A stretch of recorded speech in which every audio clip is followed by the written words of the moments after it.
Biografi Sunan Ampel. Sunan Ampel, yang merupakan salah satu dari 9 wali songo menarik untuk diulas. Pasalnya, beliau adalah ulama yang menyebarkan ajaran agama Islam di tanah Jawa. Sunan Ampel merupakan putra dari Syekh Ibrahim Ais Samarkandi. Ia tokoh wali songo pertama yang berperan besar dalam menyebarkan Islam di Jawa dan tempat lain di Nusantara. Sunan Ampel mendirikan pesantren Ampel Denta untuk mendidik para kader penggerak dakwah Islam, seperti Sunan Giri, Raden Patah, Raden Kusat, Sunan Bonang, dan Sunan Derajat. Ia juga membangun keluarga-keluarga muslim dalam suatu jaringan kekerabatan, dengan cara mengikat juru dakwah Islam dengan putri-putri penguasa bawahan Majapahit dalam ikatan pernikahan, sehingga dakwah Islam dapat menyebar ke beberapa daerah.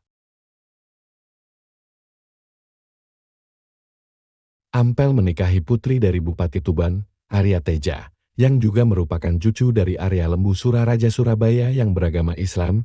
Jejak dakwah Sunan Ampel tidak hanya di Surabaya dan ibu kota Majapahit, melainkan menyebar hingga ke daerah Sukadaya mengenai biografi Sunan Ampel. 1. Awal kedatangan Sunan Ampel ke Jawa. Raden Rahmat bersama ayahanda ke Jawa untuk menyebarkan dakwah Islamiyah, disertai dengan saudara tuanya Ali Musada dan kawannya bernama Abu Hurairah, putra dari Raja Campa. Mereka datang di Tuban. Mereka menetap di Tuban selama beberapa saat, sampai suatu ketika sang ayah wafat. Raden Rahmat sempat berangkat ke Majapahit menemui bibinya yang dinikahi Raja Majapahit yang memeluk agama Buddha. Babat Ngampel Denta mengungkapkan bahwa peresmian Raden Rahmat menjadi imam di Surabaya dengan gelar Sunan dan kedudukan wali di Ngampel Denta digelar oleh Raja Majapahit. Dengan begitu, Raden Rahmat dikenal dengan sebutan Sunan Ampel.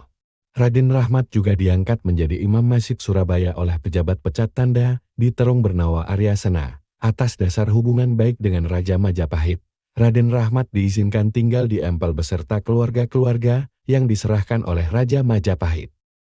Dalam perjalanan menuju Ampat, Raden Rahmat melewati daerah Parui, Krian, Wonokromo, dan Kembang Kuning yang merupakan wilayah hutan. Di sana, Raden Rahmat dipertemukan dengan Ki Wiryo Saroyo yang dikenal sebagai Ki Bang Kuning atau Mbah Kariman, yang akhirnya menjadi pengikut Raden Rahmat. Raden Rahmat pun menikahi putri Ki Bang Kuning yang bernama Mas Kariman. Dari pernikahan itu, lahirlah 2 orang putri bernama Mas Murtosia dan Mas Murtosiman selama menetap di kediaman Ki Bang Kuning. Raden Rahmat berpartisipasi dalam upaya menyebarkan dakwah keislaman di sekitar tempat tinggalnya, terutama melalui masjid yang dibangun. Menurut serat walisana, Raja Majapahit tidak langsung mengangkat Raden Rahmat di Ampel Denta, melainkan menyerahkannya kepada Adipati Surabaya bawahannya bernama Arya Lembu Sura yang beragama Islam. Arya Lembu Sura menempatkan Raden Rahmat sebagai imam di Surabaya, berkediaman di Ampel Denta dengan gelar Sunan Ampel Denta dan nama Pangeran Katib. Bahkan, diceritakan juga Raden Rahmat menikahi Nyai Ageng Manila, putri dari Arya Teja dari Tuban, ketika Arya Lembu Sura keluar dari tahtanya. Raden Rahmat menggantikannya sebagai penguasa Surabaya.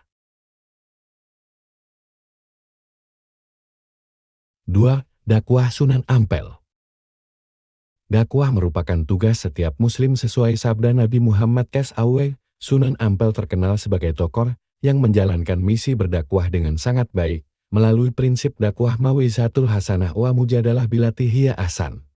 Sunan Ampel membentuk ikatan pernikahan para penyebar Islam dengan putri-putri penguasa bawahan Majapahit untuk menguatkan ikatan kekeluargaan di antara umat Islam. Dengan kedudukannya sebagai bupati yang menguasai suatu wilayah, Sunan Ampel semakin aktif melakukan gerakan dakwah dalam usaha memperkuat jaringan kekerabatan dengan penguasa-penguasa di wilayah lain berdasarkan babat tanah Jawi.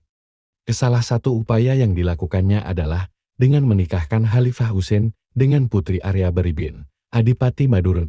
Usahanya ini dilanjutkan pada putrinya ketika keduanya beranjak dewasa.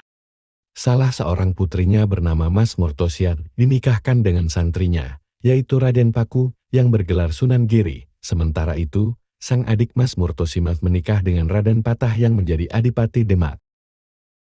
Sunan Ampel juga mengajarkan murid-muridnya membaca Al-Quran, kitab-kitab mengenai ilmu syariat, tarekat, dan ilmu hakikat baik lafal maupun makna.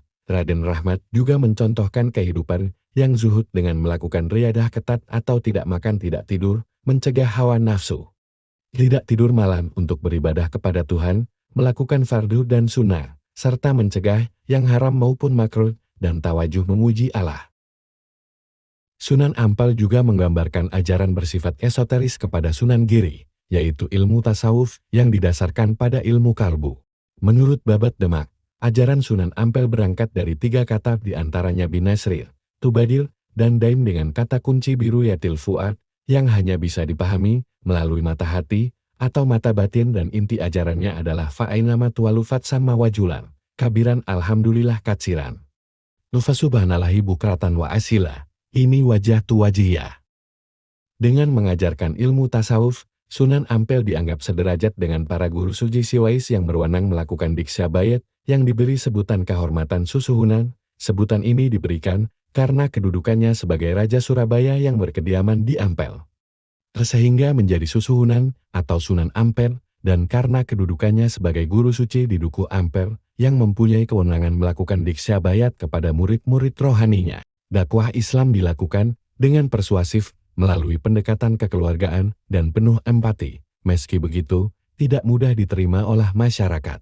Bahkan seorang penguasa Madura bernama Lembu Peteng pernah mengusir 2 orang ulama utusan Sunan Ampel, Khalifah Usin dan Syai Isa. Lembu Peteng juga pernah menyamar memasuki kediamannya di Ampel Denta dan berusaha menikamnya dengan sebilah keris. Namun, karena itu Lembu Peteng mau memeluk Islam. Sunan Ampel juga mendapat tantangan karena sholat dengan gerakan-gerakan ritual yang dianggap aneh. Ia juga dihina karena menolak makan babi dan kata. 3. Pengaruh campa di wilayah dakwah Sunan Ampel.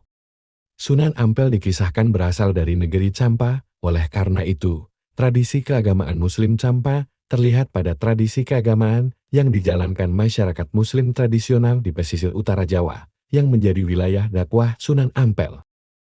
Tradisi keagamaan Campa Muslim di wilayah dakwah Sunan Ampel diantaranya sebagai berikut. Kebiasaan mentalkin orang mati dengan melakukan kenduri dan memperingati kematian seseorang pada hari ke-3, ke-7, ke-10, ke-30, ke-40, ke-100, dan ke-1000.